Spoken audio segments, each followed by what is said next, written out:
సనాతన హిందూ సేవా సమితి నుండి 71వ సేవా కార్యక్రమం.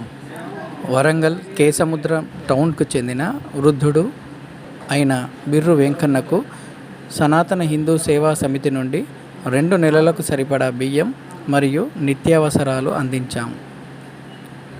ఈ కార్యక్రమంలో సనాతన హిందూ సేవా సమితి వ్యవస్థాపకులు తాళ్ళపల్లి నాగేష్, అధ్యక్షుడు మిట్టపల్లి వేణు, సలహాదారు ప్రతాపగిరి గణేష్, గ్రూప్ సభ్యులు బొల్లా సురేష్ యాదవ్ మరియు లక్కాకుల అనిల్ పాల్గొన్నారు. మీరు కూడా మేము చేసే సేవా కార్యక్రమాల్లో భాగం అవ్వాలి అంటే మా సనాతన హిందూ సేవా సమితి గ్రూపులో చేరి ప్రతి నెల మీ స్తోమతను బట్టి 200, 300, 500, 1000 రూపాయల డొనేషన్ ఇవ్వచ్చు. ఇంట్రెస్ట్ ఉన్నవాళ్ళు, సహాయం చేసే మనసు ఉన్నవాళ్ళు ప్రతి ఒక్కరూ చేరొచ్చు. ధన్యవాదములు. జై శ్రీరామ్.